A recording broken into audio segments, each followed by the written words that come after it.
आजा एकादशी या प्रबोधिनी एकादशी। आजा एकादशी की शुभ मुहूर्त, पूजा विधि, कथा और महत्व। तो आजा एकादशी 2022 भाद्रपद मास की कृष्ण पक्ष की एकादशी तिथि को आजा एकादशी मनाई जाती है। तो नमस्कार दोस्तों, स्वागत है आपका इस चैनल में ज्ञान दर्शन ब्लॉग में। तो दोस्तों, इस वीडियो में आप शुरू से अंत तक बने रहिएगा, ताकि इस वीडियो में जो भी महत्वपूर्ण निर्देश दिए गए हैं, जो भी पूजा विधि, आजा एकादशी के बारे में जो भी बातें दी गई हैं, वो आपको शुरू से लास्ट तक बने रहिएगा तो आपको पता चलेगा। तो दोस्तों, आजा एकादशी पर भगवान विष्णु की पूजा अर्चना करने से धन्य धान्य की वृद्धि होती है। माना जाता है कि इस दिन व्रत उपवास करने से माता लक्ष्मी की असीम कृपा प्राप्त होती है। धार्मिक मान्यताओं के अनुसार आजा एकादशी का व्रत रखने से जीवन की सभी संकटों का नाश होता है और मनवांछित फल की प्राप्ति होती है। आजा एकादशी के व्रत को सभी व्रतों में काफ़ी उत्तम माना जाता है। अगर आप साल भर में कोई भी व्रत ना रखकर सिर्फ आजा एकादशी का व्रत रखते हैं तो इससे पुण्य फल की प्राप्ति होती है। भाद्रपद मास की कृष्ण पक्ष एकादशी तिथि के दिन आजा एकादशी का व्रत रखा जाता है। इस साल आजा एकादशी का व्रत 22 अगस्त को रखा जाएगा। वही वैष्णव आजा एकादशी एक एकादशी है जो 22 अगस्त को है, और दूसरा है वो वैष्णव आजा एकादशी 23 अगस्त मंगलवार को है। आजा एकादशी पर भगवान विष्णु की पूजा अर्चना की जाती है। आइए जानते हैं कि एकादशी का शुभ मुहूर्त, पूजा विधि क्या है। आजा एकादशी सोमवार 22 अगस्त 2022 को एकादशी तिथि प्रारंभ हो रही है। दोस्तों, 22 अगस्त 2022 को सुबह 3:35 पर शुरू होगा और एकादशी तिथि समाप्त होगी वह 23 अगस्त 2022 को सुबह 6:06 पर यह समाप्त हो जाएगा। दोस्तों, पारण का समय 23 अगस्त दोपहर 1:57 से शाम को 4:29 तक इसका पारण का समय रहेगा। दोस्तों, वैष्णव आजा एकादशी मंगलवार को 23 अगस्त 2022 को है और वैष्णव आजा एकादशी का पारण का समय 24 अगस्त सुबह 6:22 से लेकर 8:30 तक रहेगा।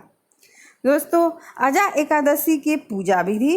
इस दिन सुबह जल्दी उठकर स्नान आदि से निवृत्त हो जाए और पूर्व दिशा की तरफ एक पटरी पर पीला कपड़ा बिछाकर भगवान विष्णु की प्रतिमा या फोटो को स्थापित करें। घी का दीपक और धूप जलाकर मिट्टी का कलश रखें। दीपक और धूप जलाकर मिट्टी का कलश रखने के बाद भगवान विष्णु को फल, पीले फूल, पान, सुपारी, नारियल, लौंग आदि अर्पित करें। यह आपको सुबह में करनी है। ये सब अर्पित करने के बाद आरती करें।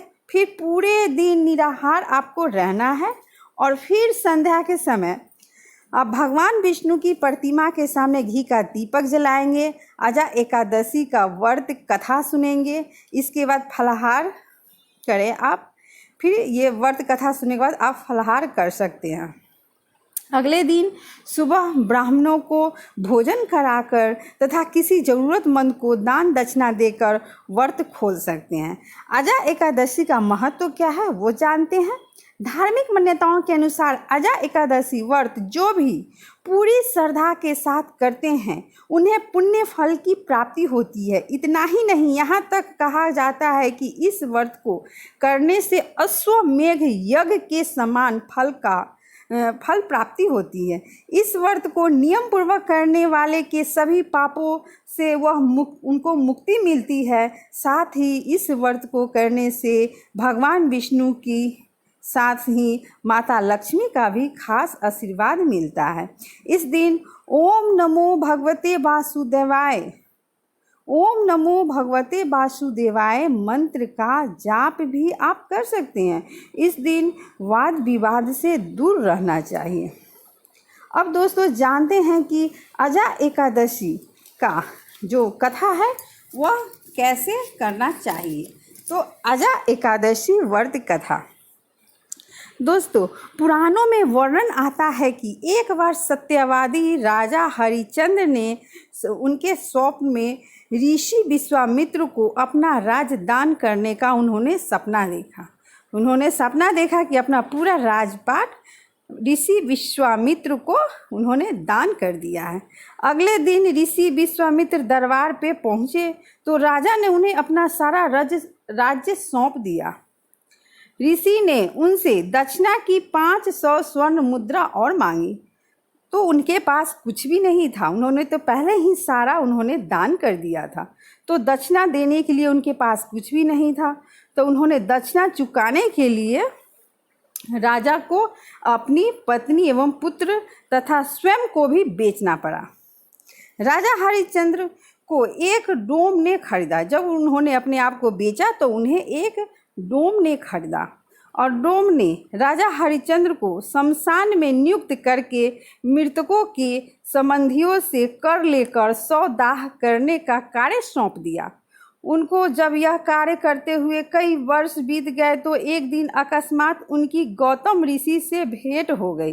राजा ने उनसे अपने ऊपर बीती यह सब बातें सुनाई तो गौतम ऋषि ने उन्हें इसी अजा एकादशी का व्रत करने की सलाह दी।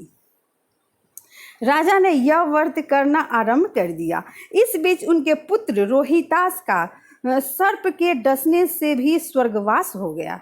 जब उसकी माता अपने पुत्र को अंतिम संस्कार करने के लिए शमशान में अपने पुत्र को लेकर पहुंची तो राजा हरिश्चंद्र ने उससे शमशान का कर मांगा, परंतु उसके पास शमशान का कर चुकाने के लिए कुछ भी नहीं था।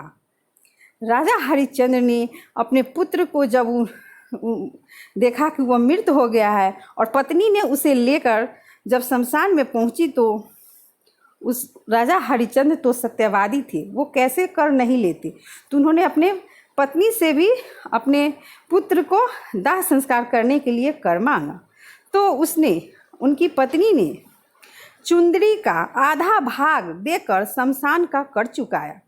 तत्काल आकाश में बिजली चमकी और प्रभु प्रकट होकर बोले, महाराज, तुमने सत्य को जीवन में धारण करके उच्चतम आदर्श प्रस्तुत किया है। तुम्हारी कर्तव्य निष्ठा धन्य है। तुम इतिहास में सत्यवादी राजा हरिश्चंद्र के नाम से अमर रहोगे। भगवत कृपा से रोहित जीवित हो गया। तीनों प्राणी चिरकाल तक सुख भोग कर अंत में स्वर्ग को चले गए। तो दोस्तों, ये कथा थी प्रबोधिनी एकादशी या अजा एकादशी की।